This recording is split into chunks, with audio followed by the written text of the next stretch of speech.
Hello दोस्तों, आपका स्वागत है MTR क्लासेस में। आज मैं आप लोगों को MTR क्लासेस के द्वारा BACB क्लास 10th का वेरी महत्वपूर्ण क्वेश्चन कराने जा रहा हूं, जो SST का है। और मैं लगभग 40 क्वेश्चन एग्ज़ाम में सीधे लड़ा पाऊंगा, ऐसा मुझे उम्मीद है। इसलिए आप लोग इस वीडियो को अंत तक ध्यान से देखें और ये क्वेश्चन इम्पोर्टेंट है। चलिए दोस्तों, इस क्वेश्चन को शुरुआत करते हैं। पहला क्वेश्चन हमारे पास है, फ्रैंकफर्ट की संधि किस वर्ष हुई थी? दोस्तों सभी को पता है 1871 में, मैंने इसे टिक मार दिया था पहले से ही दोस्तों। दूसरा, जेनेवा की संधि कब हुई थी दोस्तों? तो 1954, ऑप्शन ए। तीसरा क्वेश्चन है दोस्तों, काउंट काबोर को विक्टर एमेनुअल ने किस पद पर नियुक्त किया था? तो प्रधानमंत्री के पद पर नियुक्त किया था। वीना सम्मेलन कब हुआ था? तो 1815 में हुआ था। इनमें से किसका योगदान से इटली का एकीकरण पूर्ण हुआ? तो वो इनमें से सभी थे सर, मैजिनी थे, काउंट काबोर थे, विक्टर एमेनुअल, इनमें सभी थे। और अगला क्वेश्चन देखा जाए तो रक्त और लौह की नीति का अवलंबन किसने किया था? तो वो थे दोस्तों बिस्मार्क। जर्मन राइन राज्य का निर्माण किसने किया था? तो वो थे दोस्तों नेपोलियन बोनापार्ट। ये था इंपॉर्टेंट क्वेश्चन दोस्तों। चलिए हम लोग चलते हैं नेक्स्ट क्वेश्चन में, यानी 8वां क्वेश्चन में। और 8वां क्वेश्चन हमारे पास है, देखिए दोस्तों 8वां क्वेश्चन हमारे पास है, ब्रेस्ट लिटोवस की संधि किस देशों के बीच हुई थी? तो रूस और जर्मनी के बीच हुई थी। अगला क्वेश्चन, दास कैपिटल का प्रकाशन किस वर्ष हुआ था? 1867 में हुआ था दोस्तों। बल्शेविक क्रांति कब हुई थी? तो नवंबर 1917 में हुई थी। युद्ध और शांति की पुस्तक की किसने लिखी थी? तो टॉल्स्टॉय ने लिखी थी। समाजवादियों की बाइबल किसे कहा जाता है? तो दास कैपिटल को कहा जाता है। वैज्ञानिक समाजवाद का जनक किसे माना जाता है? तो कार्ल मार्क्स को माना जाता है। The history of the loss of Vietnam किसने लिखा था? फोन बाओ चाओ ने लिखा था। हिंद चीन पहुंचने वाला प्रथम व्यापारी कौन थे दोस्तों? तो पुर्तगाली थे दोस्तों। आपने कई बार इसे पढ़ लिया था। आइए 16 नंबर क्वेश्चन हम लोग जानते हैं क्या है। 16 नंबर क्वेश्चन में है, असहयोग आंदोलन का प्रस्ताव कांग्रेस के किस अधिवेशन में पारित हुआ था? सितंबर 1920 कलकत्ता अधिवेशन में हुआ था दोस्तों। राष्ट्रीय स्वयंसेवक संघ की स्थापना कब और किसने की थी? तो दोस्तों 1925 में केवी हेडगेयर ने की थी दोस्तों। इंग्लैंड के सभी स्त्री एवं पुरुषों को वैश्य मताधिकार कब प्राप्त हुआ था? तो वो था दिन 1918 का समय दोस्तों। कौन सा सामाजिक वर्ग बुद्धिजीवी वर्ग के रूप में उभर कर आया? तो वो मध्यम वर्ग का था। प्राचीन काल में किस स्थल मार्ग से एशिया और यूरोप के व्यापारी होता था? तो वो रेशम मार्ग का था दोस्तों। आर्थिक संकट के कारण यूरोप में कौन सी नई शासन प्रणाली का उदय हुआ? तो वो फाशीवादी नाजीवादी शासन था। आइए नेक्स्ट क्वेश्चन में हम लोग चलते हैं, यानी 22वां क्वेश्चन में दोस्तों। 22वां क्वेश्चन हमारे पास है, 22वां क्वेश्चन हमारे पास है दोस्तों, किस पत्र ने रातों रात वर्नाक्यूलर प्रेस एक्ट को बचने के लिए अपनी भाषा बदल दी थी? तो अमृत बाजार पत्रिका थी। किसने कहा मुद्रण ईश्वर की दी गई महानतम देन है, ने सबसे बड़ा तोहफा है? तो मार्टिन लूथर ने कहा था। सोपानी की ऋषि किस राज्य में प्रचलित है? तो वो उत्तराखंड में प्रचलित है दोस्तों। प्राणियों के शरीर में कितना प्रतिशत जल की मात्रा निहित होती है? तो 65%। वन संरक्षण एवं प्रबंधन की दृष्टि से वनों को कितने वर्गों में वर्गीकृत किया गया है? तो 3 वर्गों में। एक NGO के वानिकी रिपोर्ट के अनुसार 1948 में विश्व में कितने हेक्टेयर के भूमि पर वन का विस्तार था? तो लगभग दोस्तों 400 करोड़ हेक्टेयर में वन का विस्तार था। 1 टन इस्पात बनाने में कितने मैग्नीज का उपयोग होता था? तो लगभग 10 किलोग्राम मैग्नीज का उपयोग होता था। चलिए नेक्स्ट क्वेश्चन में हम लोग चलते हैं। नेक्स्ट क्वेश्चन हमारे पास है 29वां नंबर क्वेश्चन। कोयले का क्वेश्चन है दोस्तों, कोयले का सर्वोत्तम प्रकार कौन सा है? तो वो एंथ्रासाइट है। इनमें से कौन सा उपभोक्ता उद्योग है? तो वो चीनी उद्योग है दोस्तों। भारतीय अंतर्देशीय जलमार्ग प्राधिकरण का गठन किस वर्ष किया गया था? तो 1986। पायराइट किस प्रकार का खनिज है? तो अधात्विक। 2001 की जनगणना के अनुसार बिहार की नगरीय आबादी है लगभग 10.5% दोस्तों। 19 निम्नलिखित व्यक्तियों में से कौन लोकतंत्र में रंगभेद के विरोधी नहीं थे? तो वो थे JD गोडी दोस्तों। सांप्रदायिक राजनीति किस धारणा पर आधारित है? तो एक धर्म दूसरे धर्म से श्रेष्ठ है, इसी पर आधारित है दोस्तों। आइए हम लोग नेक्स्ट क्वेश्चन में चलते हैं 36वां नंबर क्वेश्चन में, और देखते हैं 36वां नंबर क्वेश्चन हमारे पास क्या है। 36वां नंबर क्वेश्चन है दोस्तों, संघ सरकार का उदाहरण है तो वो अमेरिका है दोस्तों। और भारतीय लोकतंत्र में सत्ता के विरुद्ध जन आक्रोश किस दशक से है, तो 1970 के दशक से है दोस्तों। चिपको आंदोलन निम्न में से किस से संबंधित है, तो पेड़ बचाने से। ताड़ी विरोधी आंदोलन निम्न में से किस प्रांत से शुरू किया गया, तो आंध्र प्रदेश से दोस्तों। राजनीतिक दलों की नींव सर्वप्रथम किस देश में पड़ी थी, तो वो ग्रेट ब्रिटेन था। गठबंधन की सरकार बनाने की महत्तम संभावना किस प्रकार की दलीय व्यवस्था में रहती है, तो वो बहुदलीय व्यवस्था में रहती है। निम्नलिखित में से कौन राष्ट्रीय दल नहीं है, तो लोक जनशक्ति पार्टी राष्ट्रीय दल नहीं है। आइए हम लोग 43वां नंबर क्वेश्चन में चलते हैं। और 43 नंबर क्वेश्चन कहता है दोस्तों, इनमें से किस देश के मिश्रित अर्थव्यवस्था है, तो भारत है जहाँ मिश्रित अर्थव्यवस्था है। और अगला क्वेश्चन है, इनमें से पिछड़ा राज्य किसे कहा जाता है, तो वो बिहार है दोस्तों। शेयर बाजार की नियामक संस्था क्या है, तो वो सेबी है। इनमें से कौन सा संस्थागत वित्त का साधन है, तो वो व्यावसायिक बैंक है। भारत की वित्तीय राजधानी के शहर को कहा गया है, तो वो मुंबई है। इनमें से कौन एक बीमारू राज्य नहीं है, तो वो दोस्तों कर्नाटक है। वैश्वीकरण के मुख्य अंक कितने हैं, तो लगभग 5 है। भारत में उपभोक्ता संरक्षण अधिनियम की घोषणा कब हुई थी, तो वो 1986 को हुई थी। स्वर्ण भूषणों की परिशुद्धता को सुनिश्चित करने के लिए किस मान्यता प्राप्त चिन्ह का होना आवश्यक है, तो वो ISI मार्क का होना परिचित होना आवश्यक है। चलिए चलते हैं 52वां नंबर क्वेश्चन में। 52 नंबर क्वेश्चन में दोस्तों है हमारे पास, नदियों में बाढ़ आने का प्रमुख कारण क्या है दोस्तों, तो वर्षा की अधिकता और भूकंप संभावित क्षेत्रों में की आकृति कैसी होनी चाहिए, तो वो आयताकार होनी चाहिए। बेस्ट टेलीवेस्ट की संधि किस देशों के बीच हुई थी, तो वो रूस और जर्मनी के बीच हुई थी। मार्च 1946 में फ्रांस तथा वियतनाम के बीच होने वाला समझौता किस नाम से जाना जाता है, तो वो हनोई के नाम से जाना जाता है। पूर्ण स्वराज की मांग का प्रस्ताव कांग्रेस के किस वार्षिक अधिवेशन में पारित हुआ था, तो वो 1929 लाहौर अधिवेशन से प्राप्त हुआ था। वल्लभ भाई पटेल को सरदार की उपाधि किस विज्ञान आंदोलन के दौरान दी गई थी, तो वो बारदोली थी दोस्तों, बारदोली। भारत के लिए पहला फैक्ट्री एक्ट कब पारित हुआ, तो वो 1881 में हुआ था दोस्तों। और चलते हैं हम लोग 59 नंबर क्वेश्चन में, यानी 59वां नंबर क्वेश्चन में। और 59वां नंबर क्वेश्चन है दोस्तों, पूंजीपति वर्ग के द्वारा किस वर्ग का शोषण हुआ था, तो वो शोषण हुआ था सभी वर्ग का, श्रमिक वर्ग, मध्यम वर्ग और कृषि वर्ग का। अगला क्वेश्चन है, आधुनिक युग में अर्थव्यवस्था के क्षेत्र में होने वाले सबसे बड़ी क्रांति कौन थी, तो वो औद्योगिक क्रांति थी दोस्तों। भूमंडलीकरण की शुरुआत किस दशक में हुई थी, तो 1990 के दशक में हुई थी दोस्तों।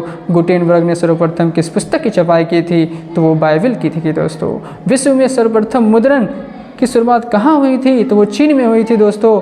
मेढक के प्रजनन प्रक्रिया को बाधित करने वाला रसायन कौन सा था दोस्तों, एंड्रीन था वो दोस्तों। बिहार में अति जल दोहन से भूमिगत जल में किस तत्व का संकेतन बढ़ा है, तो वो आर्सेनिक था दोस्तों।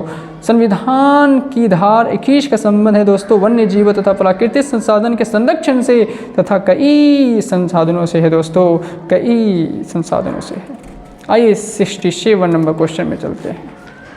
और 67 नंबर क्वेश्चन में है दोस्तों, 67 नंबर क्वेश्चन है, इसे देखा जाए तो बिहार के कितनी प्रतिशत भौगोलिक क्षेत्र में वन का फैलाव है, तो लगभग 7% दोस्तों। एल्युमिनियम बनाने के लिए किस खनिज की आवश्यकता पड़ती है दोस्तों, तो वो बॉक्साइट है। और भारत किस राज्य में सौर ऊर्जा के विकास की सर्वाधिक संभावनाएं हैं, तो राजस्थान है। निम्न में से कौन से छोटे पैमाने का उद्योग है, तो खिलौना उद्योग है। देश में कितने विशेष आर्थिक क्षेत्र विकसित है, तो लगभग 7 है।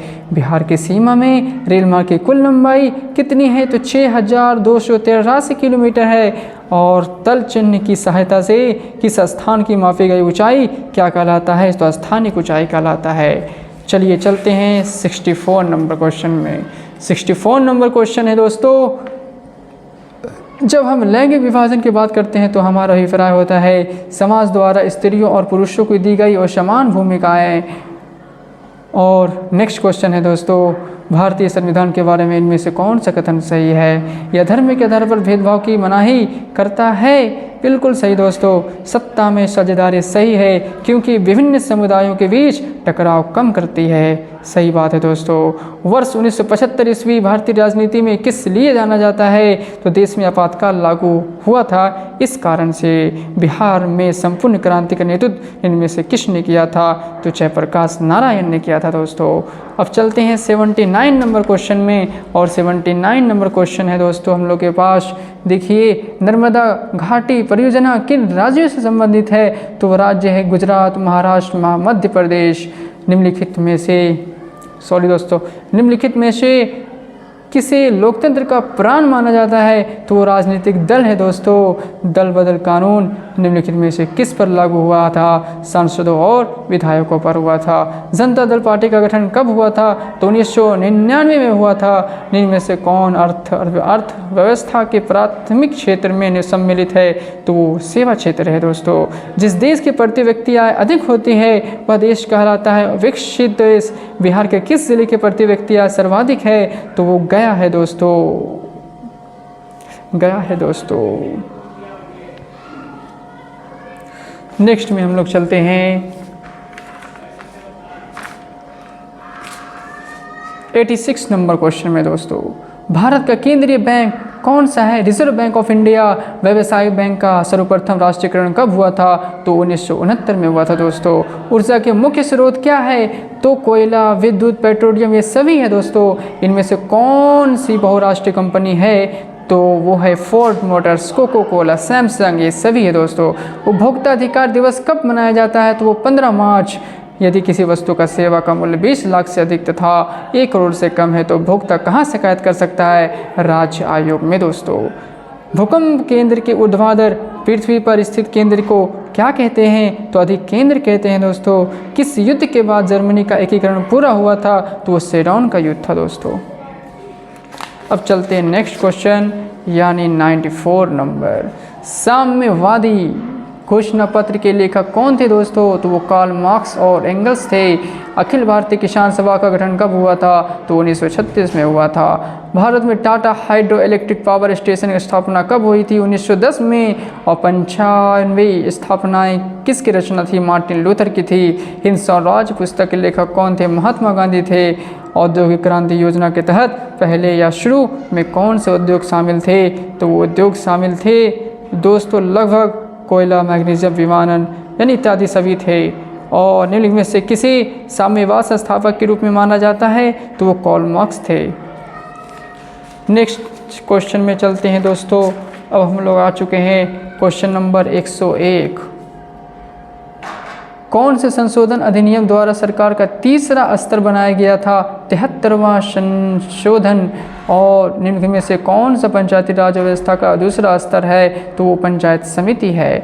निम्नलिखित व्यक्तियों में कौन लोकतंत्र में रंगभेद की विरोधी नहीं है? तो वो जे.डी. गुडी है। भारत में किस तरह की लोकतंत्र की व्यवस्था की गई है? तो वो प्रत्यक्ष है। इनमें से कौन राज्य की विशेषता नहीं है? तो वो जनसंख्या है। निम्नलिखित राजनीतिक दलों की मान्यता और उसका चिन्ह किसके द्वारा प्रदान की जाती है? तो वह निर्वाचन आयोग द्वारा की जाती है। चलते हैं दोस्तों नेक्स्ट क्वेश्चन में, और देखा जाए नेक्स्ट क्वेश्चन क्या है। क्वेश्चन नंबर 107, और हम लोग पहुंच चुके हैं क्वेश्चन नंबर 107 में। और 107 में है क्वेश्चन दोस्तों, जिस देश की राष्ट्रीय आय अधिक होती है वह देश कहलाता है विकसित। भारत में किस राज्य की प्रति व्यक्ति आय सबसे कम है? तो वो गोवा है। सॉरी दोस्तों, भारत में किस राज्य की प्रति व्यक्ति आय सबसे कम है? तो वो बिहार होगा दोस्तों। सॉरी, गोवा मार दिए थे, बिहार होगा। प्रति व्यक्ति आय बिहार होगा। चलिए नेक्स्ट क्वेश्चन में चलते हैं दोस्तों। गोवा यहाँ पर नहीं होगा। और निम्न में से कौन सा आधुनिक मुद्रा का एक रूप है? तो वो कागज़ का नोट है। निम्न में से कौन सा संस्थागत भारत में मुद्रा जारी करते हैं? Reserve bank of India. बिल्कुल सही दोस्तों। सर्वप्रथम व्यवसायिक बैंकों का राष्ट्रीयकरण कब हुआ था? तो 1969 में हुआ था। हॉलमार्क को किस वस्तु के लोगों को रूप में उपयोग किया जाता है? तो सोने के आभूषण के रूप में भी उपयोग करते हैं। बिल्कुल सही दोस्तों। आइए चलते हैं हम लोग क्वेश्चन नंबर अगला 113 नंबर में। 113 नंबर क्वेश्चन में है दोस्तों, भारत में नीति आयोग की स्थापना हुई थी 2015 में। डॉक्टर मेधा पाटिका घनिष्ठ रूप से जुड़ी हुई थी नर्मदा बचाओ आंदोलन से। भारत का कांटा राष्ट्रीय पार्क प्रसिद्ध है बाघ के लिए। और झारखंड के झरिया क्षेत्र में मुख्यतः क्या पाया जाता है, तो कोयला। भारत में सबसे पुराना तेल भंडार कहाँ है, तो डिगबोई। चावल किस प्रकार की जलवायु का पौधा है, तो उष्ण शुष्क। सबसे उत्तम किस्म का कोयला होता है एंथ्रासाइट। विश्व पर्यावरण दिवस कब मनाया जाता है, तो 5 जून। परिवहन को साधनों में सबसे सस्ता परिवहन साधन है रेल। और नेक्स्ट क्वेश्चन में हम लोग चलते हैं दोस्तों, भारत में किस खनिज का अभाव है, तो वो लैंड है। और कांवर झील किस जिले में स्थित है, तो वो दोस्तों है बेगूसराय। सुनामी किस स्थान पर आती है, तो समुद्र में आती है। और निम्नलिखित में से किस प्राकृतिक आपदा नहीं है, तो वो आतंकवाद है, क्योंकि ये मानव जनित आपदा है। भारत में वित्तीय वर्ष कब होती है, तो 1 अप्रैल से 31 मार्च तक होती है। वृहद क्षेत्र में जल की उपस्थिति के कारण ही पृथ्वी को कहते हैं नीला ग्रह। सूचना का अधिकार अधिनियम कब पारित हुआ, तो 2005 में पारित हुआ था। आइए चलते हैं नेक्स्ट क्वेश्चन 129 नंबर में। 129 नंबर में है, वर्तमान में नेपाल की शासन प्रणाली क्या थी, तो लोकतंत्र थी। राजनीतिक दलों की मान्यता और उसका चिन्ह किसके द्वारा प्रदान किया गया था, तो निर्वाचन आयोग द्वारा। भारतीय संविधान अनुच्छेद 10 में देश के सभी नागरिकों को कौन सा मूल अधिकार दिया है, समानता का अधिकार दिया है। अनुच्छेद 19 होगा दोस्तों, सॉरी 19, तो अनुच्छेद 19 में स्वतंत्रता का अधिकार दिया है दोस्तों, सॉरी स्वतंत्रता का अधिकार, समानता का नहीं बल्कि स्वतंत्रता का अधिकार। चलिए, टीपू सुल्तान शासक थे मैसूर का, बिल्कुल सही। जलियांवाला बाग हत्याकांड कब हुआ था, 13 अप्रैल 1919। निम्नलिखित नदियों में से किसे बिहार का शोक कहा जाता है, तो वो कोसी था। और नेक्स्ट क्वेश्चन में चलते हैं, सिखों के 10वें और अंतिम गुरु गोविंद सिंह के जन्म बिहार के किस नगर में हुआ, तो वो पटना थे, बिल्कुल सही दोस्तों। नेक्स्ट क्वेश्चन में चलते हैं, और क्वेश्चन है अंकोर वाट के मंदिर का निर्माण किस शासक के द्वारा करवाया गया था, तो वो था दोस्तों सूर्यवर्मन द्वितीय। दोस्तों सूर्यवर्मन द्वितीय, क्या होगा दोस्तों, सूर्यवर्मन द्वितीय, ना कि नरोदम। पंचायती राज व्यवस्था सर्वप्रथम किस राज्य में लागू हुआ था, तो राजस्थान। योजना आयोग के भंग कौन सा आयोग बना था, तो नीति आयोग। इनमें से कौन भी राज्य है, तो इनमें से तो कोई नहीं है दोस्तों, इनमें से सभी है दोस्तों। बिहार है, मध्य प्रदेश है, उड़ीसा है। अंतर्राष्ट्रीय महिला दिवस किस तिथि को मनाया जाता है, तो वो 8 मार्च है दोस्तों। यूरेनियम का प्रमुख उत्पादक केंद्र कौन है, जादूगोड़ा। और सुनामी कहाँ आती है, तो वो समुद्र में आती है दोस्तों। ये मैंने आपको ऑब्जेक्टिव बता दिया और कंप्लीट करवा दिया। इतना मैं लगभग उम्मीद करता हूँ कि कुछ क्वेश्चन, लगभग 30 से 40 क्वेश्चन डायरेक्ट एग्जाम में आपसे मिल जाए, या इनडायरेक्ट क्वेश्चन आपसे मिल जाए एग्जाम में, जो आप उसे मार सके। और यदि आप इसे फुल थ्योरी के साथ पढ़ना चाहते हैं, हिस्ट्री आप थ्योरी के साथ पढ़ना चाहते हैं, समझ के साथ पढ़ना चाहते हैं, ज्योग्राफी आप मैप के साथ पढ़ना चाहते हैं, समझ के साथ पढ़ना चाहते हैं, या पॉलिटी संविधान के साथ पढ़ना चाहते हैं, एक एक आर्टिकल के माध्यम के साथ समझना चाहते हैं संविधान को, तो आइए जुड़िए MTR क्लासेस में। MTR क्लासेस आपको दे रही ऑफ़र, जुड़िए जुड़िए जुड़िए। थैंक यू दोस्तों, मैं अपनी बातों को यहीं विराम देता हूँ।